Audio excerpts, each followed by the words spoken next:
Hey everybody, thank you for tuning in. I'm really glad to welcome today Krista Scott Dixon. Did I pronounce your name well, Krista? Yeah, you got it perfectly. Awesome, wonderful. My guest today is someone that has been requested for a long time. I wanted to get her on for quite a while, and finally we managed to get this together, so I'm super excited. And my guest today is someone who is an educator on one of, if not the biggest nutritional platform and websites of the world, which is Precision Nutrition. She's responsible for creating the curriculum, as far as I know, but she will correct me if I'm not correct on this, with the personal trainer certification courses that they have on there. And she's also an expert on kind of changing behavior and managing, kind of guiding people through their success journeys when it comes to nutrition and sort of transformation in the fitness realm. So I realized that was a really weird way of phrasing it, but did I get it more or less correct? Yeah, I was actually just sitting here thinking how much I enjoyed that introduction because I think you captured it so nicely. Oh, great. Thank you. I was saying it and I had one of these moments where as I was speaking, I was just thinking like, damn it, you're phrasing this so weirdly. But I'm glad that I managed to get the gist of it. So probably a good number of my listeners will be familiar with your work, or at least with Precision Nutrition. But for those of the listeners who may not be, could you just give a brief introduction as to who you are and what my listeners should know about you? Yeah, of course. So Precision Nutrition, you kind of alluded to this, is the world's largest online nutrition coaching company. So we coach clients in terms of people who want to transform their bodies or get healthier or whatever. And then we also certify coaches. So we've had about 50,000 clients go through to date and about 40,000 coaches who are looking for certification. So we coach people and we coach the coaches. And so my job is to create the materials that allows us to do that. And so I created the Precision Nutrition Coaching Program, the Level 2 certification, and then we have a whole team working on the Level 1 certification. So, and you'll know it if you see it, like it's a huge textbook and a set of videos, like it's a very involved project. So I can't really claim complete authorship for that, of course, but so that's really my role. And so any educational materials really go through me at some point or another. And then we have a whole team of people who review and that I collaborate with to get their expert advice on. And then I also go out and I do talks and workshops and training sessions and stuff like that. So really anything to do with education, some way or another, I have my hand in it. Right. So for one, how does it feel like, which is a very vague question, but how does it feel like to be such a critical member and such a critical kind of piece in the machinery of the world's largest nutrition site? And what do you think? I mean, I'm sure you've talked about this within the team. Like, what do you think enabled Precision Nutrition to become the world's largest thing in this industry? Well, let me actually answer your second question first, because I think it'll play into the first one.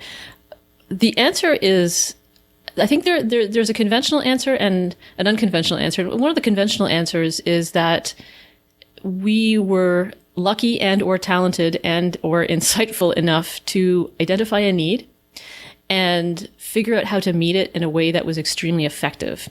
And I can't take credit for any of this. The two guys who co-founded the company, John Berardi and Phil Caravaggio, really had the vision on this, maybe even about 15 years ago. It's been a while. I sort of lose track of time. But the two of them got together, and for a long time it was just them. And I think it was Phil that had the idea that John was coaching and training at the time, and he had the idea that it would be much more efficient for John to do it on the internet. And to share his materials and his writing on the internet. And at the time, John was a little bit skeptical. I think John maybe thought that the internet was a fad or something like that. Uh-huh. But so we didn't start out to become what we are today. There was just this idea that could we take this service that is obviously so deeply needed in our society, and could we do it better? Could we be more talented? Could we be more awesome? Could we be more efficient and effective? And so those kinds of questions have really shaped the company's work over the years. And we've been really obsessed with those questions like, okay, we have a good thing. How can we make it better? How can we make it better? How can we make it better? How can we solve the problem in a way that maybe nobody else has or better than somebody else has? So that's in part how the company has evolved, simply by offering a commitment to a vastly better business service than most of our competitors. But also the unconventional answer is, under the hood, behind the curtain, if you will, there is an incredible commitment to building a team culture of people that are not just talented, but are people that you would want to be family and friends with. That there's such an incredibly deep commitment to rethinking, how do we work? How do we do work? What are we even doing here? And how does work get done? Who are we as people to each other? And how can we work the most effectively together? So the corporate culture, whenever I describe it to people, people can't believe it because they're like, how does that even work? So for example, we all work remotely. There's no office, there's no PNHQ or anything like that. There's a handful of folks in Toronto, which sort of loosely defines it as the center, but there's no real center. We get together about once a year for what we call a PN gathering, and there's almost no work done. We don't talk about strategy. We don't talk about deliverables. We don't talk about any of that. We get together, we have some drinks, we eat a lot of food, we go surfing, we hang out, we party, basically, in a healthy way, eating our greens, of course. But so people are like, how are you guys getting any work done? But it's exactly because we have organized work this way that we can do our best possible work. We fit people into the roles where they are the most talented, the most excited to be there. And so we don't have bosses, because if you're passionate, truly passionate about the role that you're executing, you're going to get out of bed in the morning and be like, yeah, let's do this. You don't need a boss to tell you to do it. So to circle back around to your question about how does it feel? It feels amazing. Like every day I wake up and I think, I cannot believe they give me money to work with these people and do this work on this team. It's truly a company that is committed to helping people in the world and helping each other. And to me, that's a very, very meaningful project. So it feels awesome. Right.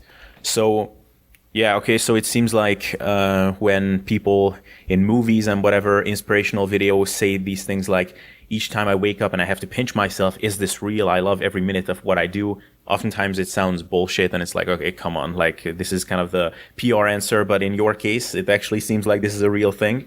So what do you like, if, I don't know if you like contemplating this, but do you ever think back, like, what did actually make this possible for you? Was there an element of serendipity? Or if, I mean, in any success, there is an element of serendipity. That's a silly question, of course.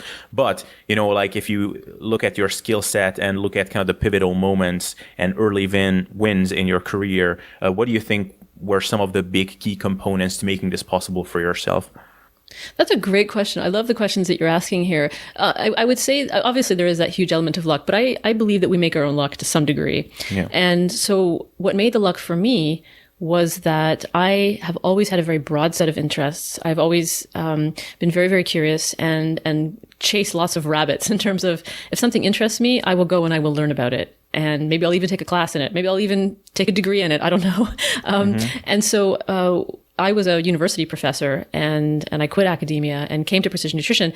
And not only did I have this academic background, but I had started in a much different place than I finished. So I had this, again, broad range of interests, broad range of expertise, all the skills that come with being an academic. And so I was able to use all of these skills at some point, and I continue to do so, and I continue to gather new skills. It's been 10 years. And so, I mean, luck comes to people who hustle and make it happen. And I don't just mean push to get things done or try to achieve goals, but make yourself lucky, right? If you have 5 interests, there's a good chance that you'll find connections in more areas than if you have one interest. I mean, it's almost like a numbers game in a way. So I think for us as a collective and me personally, having diverse interests and being very curious about the world and always working to learn and improve my skills, it's all paid off, because there are very few skills that I have never used. Like, it's amazing what comes in handy. When I started my undergrad, I was in fine arts, visual arts, and film. And that translates into talking to designers about how should our website look. It translates into creating curriculum materials. It translates into even something as stupid as creating nice PowerPoints, right? Yeah. So you're never without, like, if you have a skills toolbox, you just make yourself luckier and luckier with every new skill that you add. Yeah, no, absolutely. That's, yeah, I find, as you were saying that, I was just thinking of a lot of stuff in my own life. I mean, obviously I haven't achieved nearly as much success as you have, but even now I can see like how seemingly trivial skills come handy at unexpected spots. But so you're someone who is, as far as I put together, kind of digging through your work, you're wearing kind of different hats in your work. So you're working as a curriculum creator and an educator. You're also writing your own blog, and I see that you're doing some interviews with people. And And also, I'm assuming you're still working with people kind of one-on-one, or at least doing consultations. So from all of these things, which, I mean, I'm assuming it's hard to choose, but which one brings you the most pleasure kind of day to day? What I would say is what brings me pleasure is the ability to combine them. Because for me, it's very important to not have just one thing. It's very important for me to have a variety of things. And so it's almost like each one sustains the other. So for example, maybe I'll spend the morning writing, and that will be really fun. But after a certain period of time, you want to come out of the cone of silence.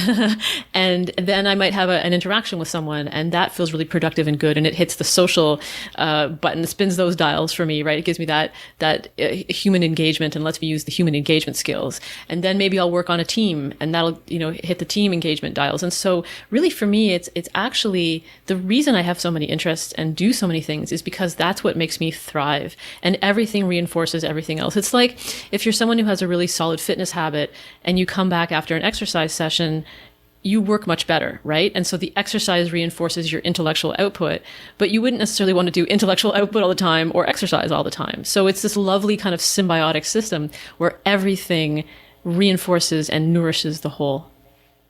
Yeah, no, that was very well said. Damn, that was like poetic almost. Yeah, that was really nicely. No, seriously, that was really nicely said. Precision nutrition. I mean, obviously now the fitness industry is huge, and a lot of people are trying to make a name for themselves. And as such, there are almost an infinite amount of approaches that have emerged over time to manage people's nutritional habits. And there's everything from the if it fits your macros crowd to whatever extreme diets, ketogenic diet, zero carb diet, vegan diets. And there's also the kind of intuitive eating crowd. And I mean, in a very general, broad sense, what is kind of the nutritional philosophy that precision nutrition takes on when it comes to, I guess, calorie control in general? I know this was a really vague segue or a really lame segue with no transition whatsoever. But because calorie control, I would say, is sort of almost like the gravity aspect. What gravity is to physics is what calorie control to some degree is to nutrition. So what is kind of the general approach that precision nutrition takes in that front? What would you say? Well, first of all, I love that you compare calorie control, which I would describe as energy balance, as similar to gravity. Because yes, as I like to tell my clients, nobody's body breaks the laws of physics. Yeah. It just seems like that because bodies are complex systems and we don't know all the inputs and all the outputs to any kind of degree of certainty. Even in a lab, there's still sort of, questions that we might have about exactly what is contributing to the inputs and the outputs. But energy balance, energy coming in, energy going out, is a thing. It is an irrefutable thing. So, we like to take the approach of simultaneously being evidence-based, research-based, reality-based, and being nutritional agnostics in the sense of feeling very open-ended about, okay, listen, we don't subscribe to any particular philosophy necessarily. If you want to eat paleo, if you want to eat vegan, if you want to eat in a way that works for you, maybe you have some food intolerances, whatever, maybe you have those food intolerances and you still eat the food that harms you anyway, that's your jam. But what is the evidence? What is the collective bulk of scientific evidence saying? What is the evidence of your body saying? If let's say there's a food that everyone thinks is a superfood, let's say spinach, right? Everyone agrees that spinach is good. But what if every time you eat spinach, you break out in hives? Well, the evidence tells us that spinach is not a superfood for you.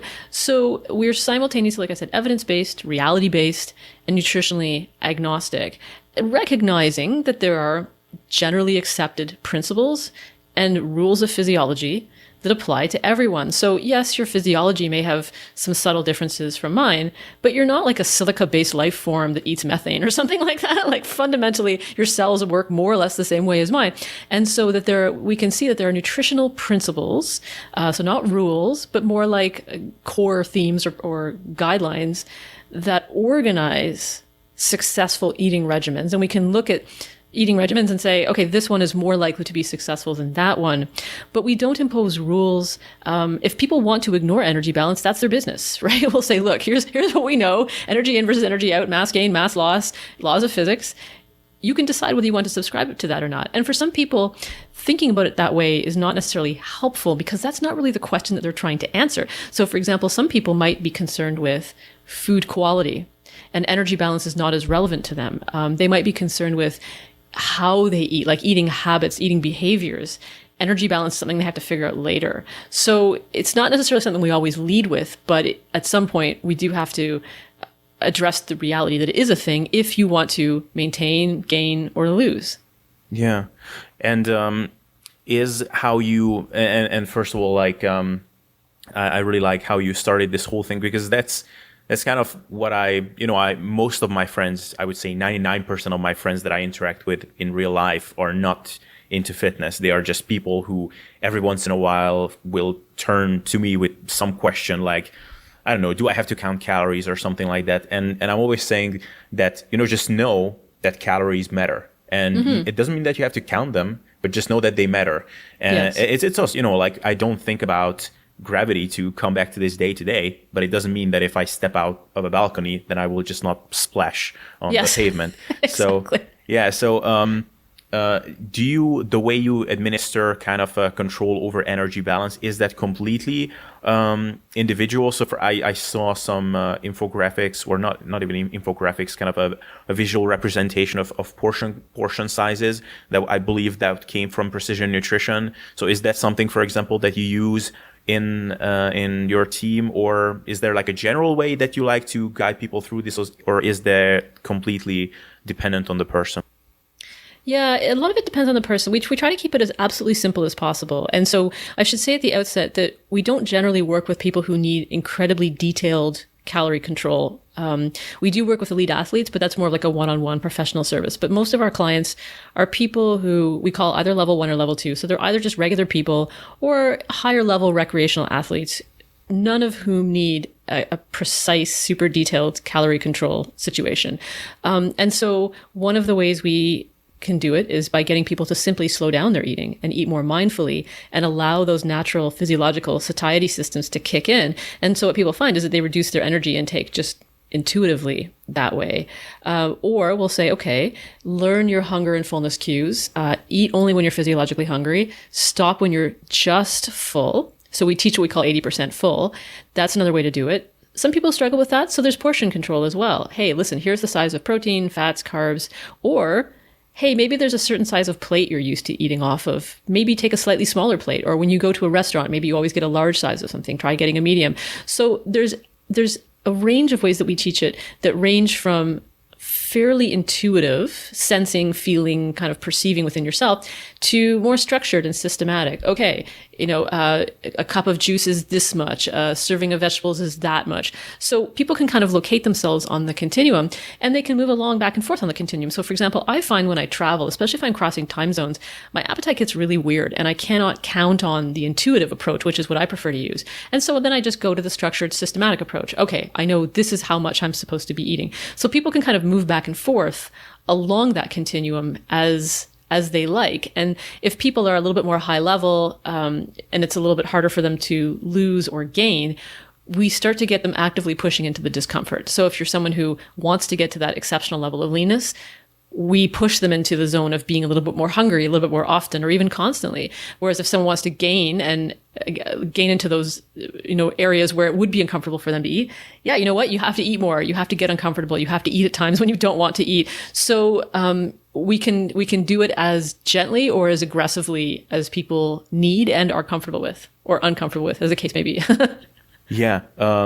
And actually, I was going to ask you about this later, but since you brought it up, it might be, I guess, handy to just bring this up right now. I really loved how in your downloadable ebook, when someone goes to your site, by the way, how do I pronounce this? Stumptuous or? Yes, Stumptuous. Stumptuous, yeah. So people can download an ebook there called Fuck Calories. And you were talking about this mindful eating component and slowing down your eating. And I talked about this a lot on the podcast, how this was, how people sometimes talk about intermittent fasting or if it's your macros and things like this, how they talk about that being a revelation for them. This mindful eating component was probably the biggest game changer in the last year, I would say, in my own nutrition. I always thought that this was some kind of woo-woo that people just like throwing around, and just be in this Zen state while you're eating. And it's really just the sheer act of focusing on your food just changed so many things in my own kind of eating behavior, and even things that I never would have expected, like digestion and gut function. So kind of when you communicate this to people, what is kind of your general pitch as to like, why is it worth it to eat mindfully and actually sit down and focus on your food while you're eating? Well, I feel like you've made a great argument in favor of it already. But I mean, from a physiological standpoint, there is this complex orchestration of signals between our brain and our gut. And we need to help it do its job. In 2018, we're not in our natural evolutionary environment where these physiological systems evolved, right? And so we run the risk of having these cues get all out of whack. And especially so, for example, we're surrounded by highly palatable food. So it's very hard to stop eating this stuff. Whereas if you're living in some kind of ancestral situation where you're eating, I don't know, like armadillo liver and dried tubers or something like that, it's not like anyone lies in bed at night and is like, oh man, I could totally go for some of those dried tubers right now. Like, it's just not like that. We don't crave that. So, a lot of these systems need extra time and attention to work properly. And they do work. I mean, this is the thing. People often say, oh, I can't trust my body and it's against me. And I'm like, no. Look, these systems have evolved over millions of years. They do work. We just have to help them do their job in 2018. And so when we slow down at every stage of the process of ingestion and digestion, the systems work better. So for example, if I slow down and even smell my food as I'm chewing it or before I eat it, now the olfactory system is getting cues, whether that's olfaction from outside the body or retronasal olfaction. So as I'm chewing, I'm releasing these volatile compounds that are traveling up the back of my throat into my nasal passages, and they signal to the brain, oh, hey, there's food in here. And then the brain is like, oh, okay, let me send some signals down to the gut. The gut's like, ooh, better secrete some enzymes. So when we slow down, we allow these physiological systems to do their job better.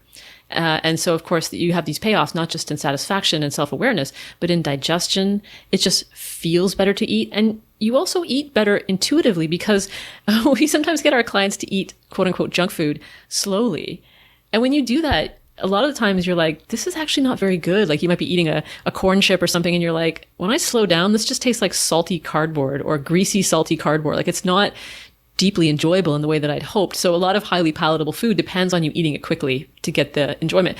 So you intuitively start to choose a lot of better choices sometimes. So that's kind of nice. But, the other piece about mindful eating is about your life. And when you slow down and take a breath and pause and look around and look at your life and what's happening around you, it also improves your life because all of a sudden you're like, oh, I'm at dinner with people, or I'm, in this situation able to gather information about myself that I hadn't realized, I hadn't thought about. So it really has benefits everywhere from the most crude physiological functions all the way up to the most existential spiritual self-actualization functions. It's kind of a win on every level. Yeah, exactly. And it's, the word I do use sometimes when I talk about the act of eating without counting macros or calories. I do use kind of the brand name or the commercial name intuitive eating, even though I don't like that term because it implies things that are not really what I'm advocating when I'm talking about this. But just nowadays when I'm eating something which is like really, of course, incredibly delicious and intense in flavor, some sort of a treat like a piece of cake, piece of whatever, incredibly delicious cheese cake concoction, whatever. I don't even know the names that they give these things these days. And I don't know, I'm just missing the real foodness from it. I'm missing the protein, I'm missing the textures that accompany kind of real food. And it may be just kind of a bullshit thing that I'm saying to myself to make it more acceptable that I don't regularly eat those things. But I guess in that sense, some intuitiveness comes into it, if you will. But at the same time, I have the same experience that you said about mindfulness, that when I learned to actually pay attention to my meals, it just improved other areas that I wouldn't have expected, like being more present even in conversations when I would have noticed that I was about to, tune out and kind of just wander in my thoughts. I was just more able to stay present. And the other thing I wanted to say about this is that, just I remember seeing a comment from someone that was akin to, or along the lines of, I just prefer to track my macros. I don't want to try to eat quote unquote intuitively, because I can't even imagine asking myself after every single bite if I'm still hungry. And I was just thinking, like, yeah, I believe that this is how it seems like to you after tracking for so long, but it's actually nothing magical. You just kind of have to step out of your body's way and let it doing its thing. So it's really not that magical. Now, kind of to transition into another thing I wanted to ask you about is, how do you generally think about habit change and ingraining habits in people? First of all, let's just start kind of with a general question. Do you subscribe to the whole, how is the general habit loop described? Like cue, routine, reward. Kind of that's the general loop that's described with habit formation. Do you think along the same lines, or do you think that's kind of outdated? What do you think about this? No, I think if we pull back, there's a broad theme that generally unites the habit literature, which is, to some degree, our brain likes to automate behaviors because thinking is costly.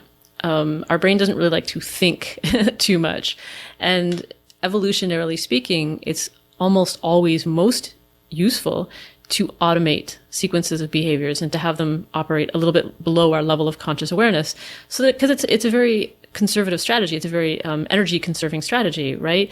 If I had to learn a new thing every single time, I mean, if you've taken up learning a new thing as an adult, it's actually really difficult. Like, I think we've all forgotten as kids how hard it was to learn stuff because we didn't know anything else. So we have no contextual comparison. But as adults, when you try to learn something, like really learn something, I don't mean a variation on what you already do. Like if you already do Sudoku, like trying a different kind of Sudoku, but like, I mean, learning a new language or a new musical instrument or something that fundamentally is truly difficult and requires a lot of skill mastery.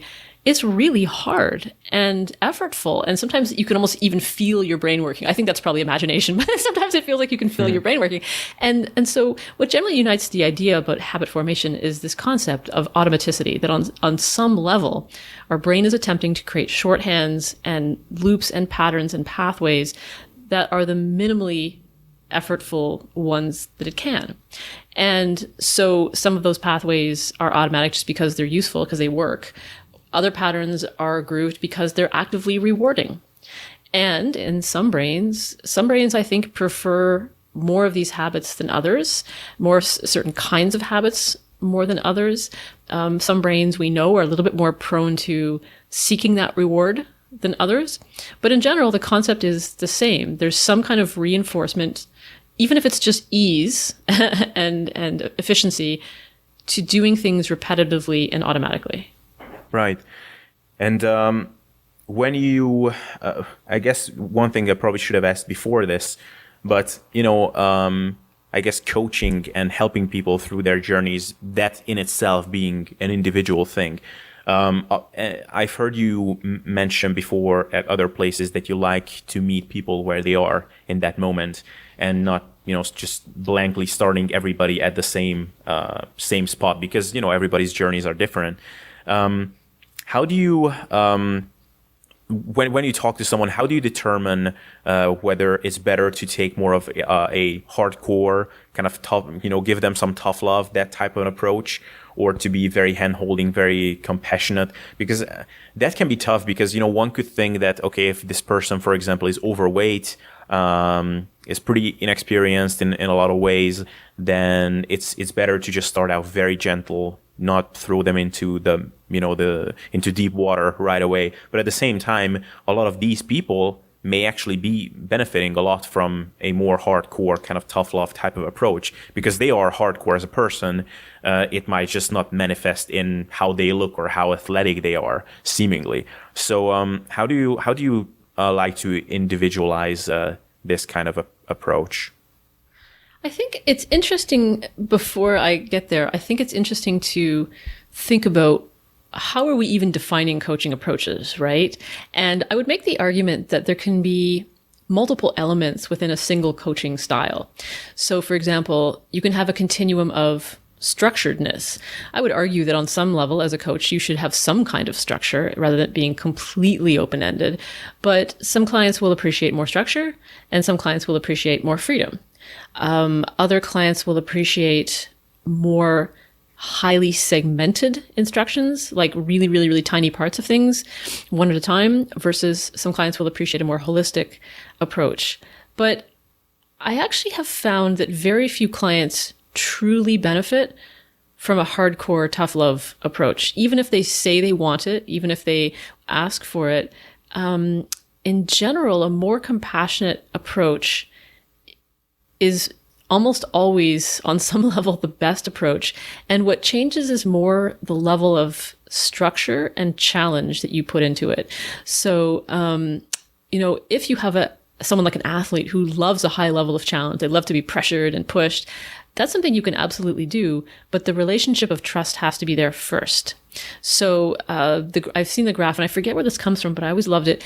If you imagine on one axis of a graph is challenge, and the other axis is support. As challenge goes up, support has to go up. So you can't just start randomly like kicking people's asses all over the place. You have to put in the work of doing those relational skills, which includes compassion, before you can challenge. And once you have that groundwork in place, yeah, you can kick people's asses like right off the cliff sometimes. But in general, I have found that very few people actually truly do benefit from a tough love approach, even if they ask for it. Because what's happened is a lot of them have internalized self-criticism that they think is the path. They're like, okay, if I'm just a hard ass to myself, then stuff will get done. And generally, I haven't really found that to be entirely true. Now, again, structure can be really helpful. Accountability can be really helpful. Something like, okay, you're going to show up tomorrow morning at 6 o'clock in the morning, and I will be waiting for you. So know that I am waiting for you. That's structure and accountability. But tough love, to me, at least how I think about it, is something like, I don't know. It seems so much like rewards and punishment, or conditional withholding of my affection and my appreciation. Whereas I kind of go with this unconditional positive regard. It doesn't mean anything goes. It doesn't mean that whatever you do is okay, but it does mean that I kind of show up with this perspective of your fundamental worth as a person. And I'm probably not going to challenge and push you right at the beginning, no matter what, until we have that trust, that rapport, that intimacy is sort of a funny word to use, but like that personal connection, then I might push you. But yeah, I don't know. The tough love approach I find very rarely works in reality. Like there's always that 1% client who just thrives on you screaming at them, and you figure that out eventually. Like they're usually a psychopath or something like that. But ultimately, most folks don't really do that well on that approach. Yeah. It's interesting to hear your take, because I just have one particular individual in mind, which I highly admire him. But his approach is very much along the lines that it's when you're kind of having the tough love type of approach, that in a way it's kind of it empowers your clients, because it lets them know that you're treating them as champions, not as little kids. That would be kind of his verbiage. And you're kind of approaching it from the other end, that there's a time and a place for kind of having that champion's attitude, input output. You're a machine, we're doing what you're supposed to do, and there's no deviation, or not necessarily no deviation, but we are going to approach you as I would some sort of an elite athlete from the get-go. And it would be interesting to kind of hear the two of you discuss this. Obviously, like, you can't necessarily challenge it in its full value without having his take on it fully, because I'm kind of just interpreting it as I've heard it. Well, let me just add another piece to this as well. Like, what I like in what you're saying is it's this, I think you used the word adult, or, I mean, for me, a huge piece is asking people to take responsibility. Like, now I am aware that such and such is happening. So I'm receiving the feedback from my coach. And now I take responsibility for doing something about it. I think sometimes the hard ass approach actually takes responsibility away from the client in a way, because it's like, oh, I'm just going to yell at you and that will motivate you. And it's like, no. Like, the client has to take responsibility. They have to show up and be like, you know what? I'm prepared to be a grown ass person about this. We're going to have grown up conversations about reality, about energy balance, about the laws of thermodynamics, and that you can't have magical thinking. But but we'll do it like grown-ups. Because I find a lot of tough love almost revolves around the parent-child kind of relationship. And that's not the kind of relationship I want. I want a collaborative peer-to-peer relationship. Now, I might have more knowledge. I might be further along the path. I might be the peer that is in charge of driving the bus on some level or another, or maybe not driving the bus because the client's agenda drives the bus, but I might be the navigator. So I definitely do believe in responsibility. I cannot care more than my client does. I have to care a little bit less than they do about meeting their goals. And so I'm always saying to my clients, like, let's talk like grown-ups, because I think a lot of our conceptualizations around food and eating are very childlike, like, oh, I was good, or I was bad, or I'm going to eat clean. Like, they're very literal and basic and crude. They're not the way the grown-ups think, which is sophistication and nuance and ideally. So I definitely am with your colleague there on asking clients to own their shit, to be totally honest. Yeah. And do you come across that where, or is that a frequent thing? Because that's something that I've seen frequently. And even I, a few years, I remember when I had my first, just this random memory that just popped into my head when must have been like 5 years ago, when I had my first coach who first kind of guided me through me getting down to single digit body fat levels. And I was literally treating that relationship as, like a teenager would report to his dad or something. And I remember having this thing where I dropped the weight plate on my big toe. So my feet were a little bit screwed up. And so I was writing to him like, hey, I can't do HIIT sessions because my feet are broken. And he was like, okay, well, try the pool or try the ergonomic bike or something. And then I would just write back once again, like, but no, I can't do that either. And he would respond back to me. Oh, no, after some point, he actually stopped responding. And kind of that was the moment when I realized, like, holy shit, what was I doing? Like, this is I am the one who wants to get ripped here. Like, why am I waiting for his approval for what I want to do or what I don't want to do? Do I want to do the HIIT session? If yes, then I can find ways to do it. If I don't want to do it, then whatever, I don't need his permission to do it. He is just the person who is guiding me through this. So is this something that you frequently see, that people kind of mistreat the client-coach relationship, as see it as kind of almost as a way of giving up their own responsibility? Well, I love that you brought this up, because I do think that the coaching relationship evokes all kinds of interesting psychological baggage, and from both ends, right? So you can have the client putting their stuff on the coach, whatever that is. So they might show up as the tantrumy toddler or the rebellious teenager or the needy baby or whatever. And the coach might show up as the dominating parent, as the withholding parent, as the power tripping parent, as the overly caregiving parent, the helicopter parent, right? So this is why in level 2, we really focus a lot on the coach's own inner psychological development, because if you're not careful, you can replicate a lot of dysfunctional relationship templates that you learned early on in life in your coaching, and your clients, and every client will evoke different things in you, right? Each coach has the kind of client that sort of spins their dials. There are certain kinds of clients that evoke certain things in me that don't evoke certain things in other coaches. And that's why it's a great idea to have a professional network, because there's certain kinds of clients where you're like, I am having none of this, but there are other coaches who love that kind of client.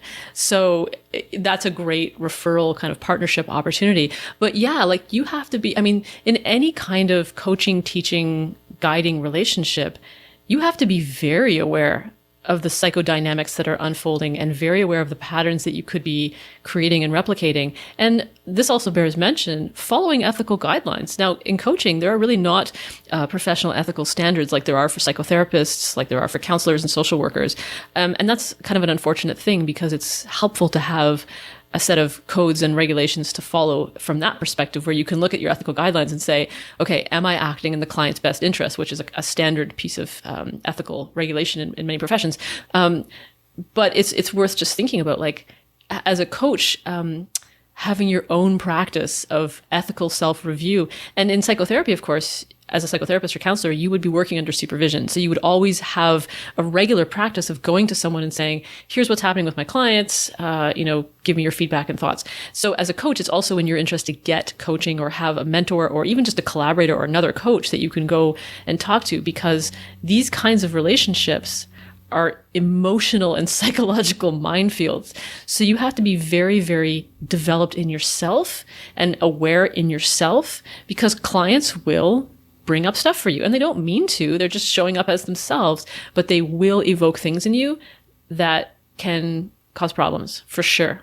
Yeah. Yeah, and I guess the way you broke this down, I guess this is almost a good reminder for everybody who sees online coaching and being a fitness educator or content producer as kind of a way of just making an easy buck or something.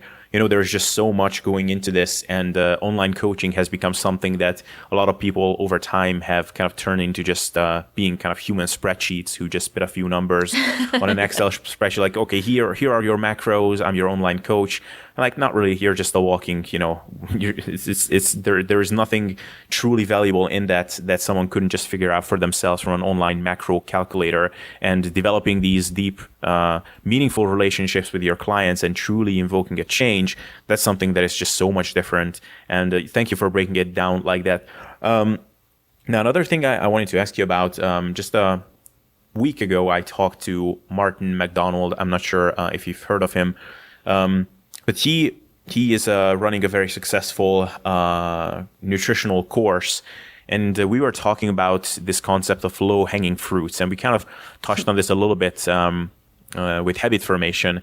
But for example, I noticed for myself that when I do a few key things, such as keeping my kitchen clean, drinking a few glasses of water before each meal, and focusing on my meal and eating mindfully, basically everything just improves quite dramatically. You know, I have an easier time eating in accordance with my body composition goals. My digestion improves, my gut function improves. Everything is just better. Now, the messier my kitchen is, the more distracted I am. And if I don't drink water before my meals, everything just goes a little bit south. You know, I've done this for long enough that things are not going to blow up and everything's not going to get ruined all of a sudden, but everything is just getting a little bit worse. So for me, these are simple key habits that I have in place. And I would be curious that you, as someone who has been in this game for a long time and thinks a lot about habit formation, did you find any of these kind of simple key habits that seem to work well for a lot of people and that you try to instill in them? Yeah, and the phrase low-hanging fruit is something we use at Precision Nutrition too. And I like to say, what is the easiest, laziest, low-hanging fruitiest thing you can come up with, which sort of blows people's minds because they're always used to looking for the hardest, most complicated thing, right? The one that's been coming up so often with clients is, well, there's two. One is the 5-minute action, which is just basically come up with something you can do today or immediately or as soon as possible that takes just a few minutes. So whatever you're chipping away at or whatever you're trying to do, is there some kind of 5-minute version that will help you vote in favor of moving in that direction? And of course, 5 minutes can be as many minutes as you want, really. But the idea is to take action somehow, because one of the problems is that people just get stuck. It just seems overwhelming. There's too much. I don't know what to do. I don't feel like committing to a whole workout. No problem. Just do 5 minutes of something. So taking action is very, very empowering. And so one of the simple things we have people do is just this 5-minute action or 30-second action or whatever, but just some kind of action. And to make a practice of that, right? So whenever you feel overwhelmed, whenever you feel stuck, whenever you feel like, I don't know what to do, figure out something to do for 5 minutes. So that's a really great one. The other one, planning and prep. This is the low-hanging fruit. And a lot of times this could be the 5-minute action because you don't need to plan a military operation a lot of the time. Sometimes you just need to look at your calendar for the week and get a general sense of what's coming up. Sometimes you just need to throw your running shoes in the trunk of your car. Sometimes you just need to, I don't know, stick a few packages of protein powder in your suitcase. Like, a lot of planning and prep is not super time intensive. Or, buy a bag of baby carrots at the grocery store so you have it on hand. Like, just really, really simple things. But just that basic act of looking ahead and saying, what is coming up? What can I reasonably expect? Because almost none of us live lives of random chaos all of the time. What can I reasonably expect in my life that will come up? How can I have a plan A and a plan B at a very, simple level?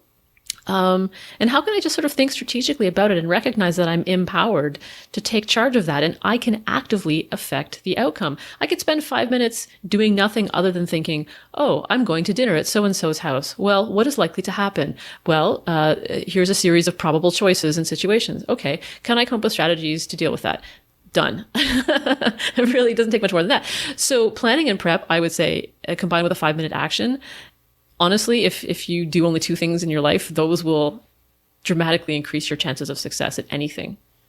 Yeah, no, that was great. And it just kind of something that I wanted to ask you in the beginning. And this is, I guess, a perfect segue into that. Kind of the 5-minute action reminded me of this thing that I often heard being said about productivity, that in any sort of undertaking, whether it's writing a book or going to the gym or, whatever you're doing, the start and the beginning is always the hardest. And, when when I'm looking at all the things that you're doing in your work, I might be wrong, but probably I'm not. It just strikes me that you need to be an incredibly productive person to accomplish all of the things that you're doing in your day-to-day, life and job. And, maybe just in a general sense, like, I'm curious, like, how do you structure, like, do you have any kind of core strategies and philosophies to, stay as productive and prolific in your work as you are? It's interesting you ask that, because this is a question I've really been grappling with a lot recently. And I think if you ask almost any quote unquote productive person, they will tell you that they're not that productive. It doesn't feel that way. For me, one of the biggest changes, helpful changes, was coming to terms with myself. And this is true. I mean, I talked before about how our eating programs work and that they're reality based.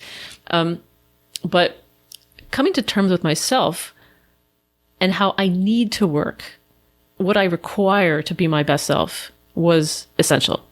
So I realized I could not break up my time into a whole bunch of little tiny fragments. I can't do a bunch of random phone calls or meetings or have these little micro interruptions all the time. I can't constantly be on chat or anything like that. I can't even really answer email all that often, because for me, uninterrupted stretches of concentration time are what I need to do my best, as are interspersing periods of intellectual output with movement. So I might work for a couple of hours and then get outside for an hour, and then work for a couple of hours and then do something else physical for an hour. So I need that rhythm, and I know that about myself, and I've come to terms with that over the years. And it's been a bit of a struggle, because that is not the prevailing mode of working in Western culture at this point. Especially if you have a knowledge worker kind of job. The idea is, oh, hey, sit down at your computer and grind some stuff out for 8 or 10 hours a day. Well, first of all, I think that's impossible for a human to do, but in general, it definitely does not work for me. So just kind of stepping back and looking at that reality and saying, this is what I need. It may not be what anyone else needs, but it's what I need, was like really job number 1. Job number 2 was, again, facing reality, getting very real about distractions and what is sucking my time, what is sucking my energy, what is taking my attention away, and trying to eliminate as many of those things as possible, like getting extremely aggressive about it. I call it ruthless clarity, getting very clear. What am I doing? What do I need, and what is taking away from that? And it's amazing how many things can take you away from useful and productive work, things you don't even realize, even things that feel productive, like housework, right? Like, oh, I got a few minutes, I'll just throw in a load of laundry, and then 20 minutes later you're folding the socks and you're like, ah, damn it, I just lost like a half an hour of work. Yeah. So some of them are tricky. Some of those distractors can be tricky. They're not all like binge watching Netflix or wasting time on Facebook. Like, some of them can be like answering email. Well, that feels productive. Well, it's actually much lower on the productivity scale than an hour of like really focused, intense reflection on something. So recognizing what your distractors are, but especially looking for those super sneaky distractors that look like they're being productive. Those, I think, are the worst and the trickiest. Oh, damn. Yeah. It sounds like you are familiar with Cal Newport's work. Oh, I love Cal Newport. Cal Newport is my spirit animal. If I could be like him one day, I would die happy. Oh, yeah. Yeah, he's pretty amazing. And, I'm sure we could dissect this a lot more, but I think a really key takeaway, because I've heard similar things ironically, from a lot of fitness professionals that I look up to greatly and that are very productive and accomplish a lot, and say similar things about how they need these longer chunks of focus time. And I think it's almost the same as with nutrition, that, a lot of us are individual in many ways. Some of us react better to higher amounts of fat and lower carbs and vice versa. But there are some fundamental things, like you said in the beginning, my cells are probably not that different from yours. And before, there are just these fundamental things that tend to work for most people that are lean, and have a good physique. They tend to do some things similarly. And I guess the same thing can be said about people that are productive. And if someone is not productive and is looking for ways to improve that, then first, just reach for the low-hanging fruits. Are you super distracted? Are you jumping on Facebook every 5 minutes? If yes, then, just start there and see what happens. If it doesn't work after 2 months, then maybe go back and check Facebook every 5 minutes. Maybe that was not the game changer for you. But first, let's start assuming that you're not the exception to the rule, right? Yeah. And in terms of productivity, I have also been thinking lately about how producing more is not necessarily the end game either, right? Like, so an analogy with exercise is something like, if I want to build muscle, I can't just go and work out all the time. I need to recover, right? Like, it is the process of recovery that actually is what builds muscle or makes me fitter, makes me better, stronger. So I think in North American culture in particular, we're obsessed with productivity. We're obsessed with output, but you need to have input. Like, I can't just spend out of my bank account without making some money to put in there. And the same thing, I can't produce. I can't create without incubation. It just doesn't work that way. So I think it's also easy to get caught up in like thinking that producing more is always better and not asking yourself, okay, what has to be going in to the cognitive or psychological or life bank account in order for me to be making those withdrawals. Like, I can't produce out of an empty fuel tank. I'm mixing metaphors all over the place, but I can't produce out of nothing. You can't just output constantly. So if you're having trouble with your output, with your productivity, look at your input. Like, are you sleeping? Are you recovering? Are you engaging in reflection time? Are you engaging with other people in a truly collaborative way? Like, when was the last real good conversation that you had with someone? That's a great question, because that's one place where ideas definitely come from, but you have to be doing it either face to face or like this, in some kind of real time way. In general, it doesn't work to just kind of have one-off asynchronous chat communication with other people and expect to get anything out of it. Sometimes it happens, it's a happy accident, but it's actually a lot of the analog parts of life, the non-digital parts of life, that generate true productivity. I don't know if you know who Saul Orwell is. He's the guy who's made himself legendary with the cookie party. But he talks about how he just likes to go walking every day, and he doesn't listen to podcasts. He just walks and he thinks and he reflects. I mean, you couldn't have a more basic analog technique than that for productivity. Like, that's human beings pretty much, as soon as we had a conscious brain, that's what we were doing. So a lot of, people get all hung up and like, oh, I need this productivity tool. I need an app. No, you don't need an app. You probably need to go for a walk outside. You probably need to go back to pen and paper and the most analog, non-digital experiences possible. Oh, damn. That was so beautifully said. And no, seriously, that was, I should cut this at the beginning of the podcast as a mini snippet. And just one final question on this, and then we're going to wrap it up because I want to be respectful of your time. But, you mentioned that you need these longer chunks of work time and that you need some physical movement in between them oftentimes. And so if you look at kind of the total kind of deep work output that you have over the course of a day, like at what amount would you tally that up on average? Because you mentioned at the beginning that most productive people will tell you that they're not that productive.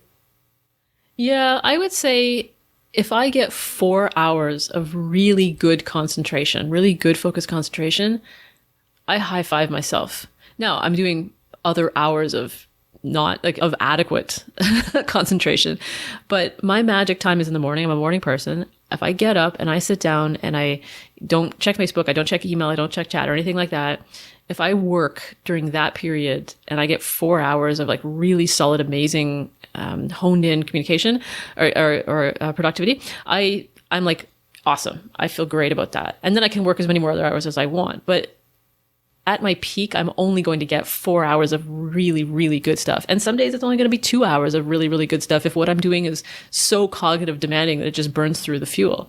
So for people listening, I mean, the 8-hour day where you expect to be super productive for 8 hours, not going to happen. The human brain just doesn't work that way. I have a highly productive brain. My brain has no problem making stuff, but it cannot run at top speed for more than a few hours a day. It's just too costly. Bang on. All right. Yeah. So I hope everybody listened to that carefully. So Krista Scott Dixon, who is super productive, super successful, just said this. And I think that should be an important lesson for everybody listening. So thank you so much for sharing that. And thank you so much for all the golden nuggets that you dropped here. Super great insights, and I think my listeners will find this super valuable. Very last question to you: what sort of resources and projects would you like people to check out and direct them to? Well, precisionnutrition.com is always a great place to start because there's so much free stuff there. You can just read until your eyeballs fall out of your head. You can download stuff for your clients if you're a fitness professional or for yourself. That's a great place to start. Stumptuous.com, obviously. And if you're interested in thinking about how to apply behavioral science to eating, food, body issues, I've put out a book recently called Why Me Want Eat. The subtitle is Fixing Your Food Fucked Upitude, and you can get that on Amazon. But it's a workbook, and I've deliberately made, this is my all analog philosophy. It's deliberately a print book. You cannot get it in digital because you're expected to write in it and draw on it and rip out pages if you want, crumple them up, stomp on it. It's up to you, whatever you do with the physical product. But yeah, so it takes behavioral neuroscience and kind of makes it very accessible. There's lots of curse words, obviously. I've dropped an F-bomb in the title, so that gives you a sense of it. And it's a bit silly, but it's a very accessible, easy read. And it takes you through a change process step by step. So if you read it from start to finish, you will go through a change process. And I'm pretty proud of it. And I think it's really fun. And I love hearing from people who say, I tried this and it was such a great application of the concepts. And I was amazed at how effective I found it. So those are sort of the three places you can catch what I'm doing recently and the zeitgeist of it. And of course, you can always find me on Facebook as well. Perfect. Yeah, I will definitely get that book because I'm really interested in that topic, and I'm always curious how other people that I admire in the field approach this. So yeah, thank you for sharing that, and I invite my listeners to check that out. So thank you so much for being on it. This was an absolute pleasure. Oh, thank you for having me. All right, guys, I hope you enjoyed this episode and liked what you heard. And if you did, then I think you'd definitely love our SSD training and nutritional course that we recently put out with Børge Fagerli. This program not only contains a 12-week phasic training program that you can use to time efficiently and safely build the best body you can, but also gives you 4+ hours of video lectures about managing your nutrition and lifestyle to not only look good, but feel and perform optimally. And besides this, you will also be getting some really awesome bonuses like Børge Fagerli's MyoReps and Zero Carb ebook. So if this sounds interesting to you, then go ahead and check out sustainableselfdevelopment.com/SSD program. And of course, to not miss out on future episodes like this, subscribe to the podcast and you'll be up to date on everything we'll be putting out. So thank you for hanging around up until now, and see you next time.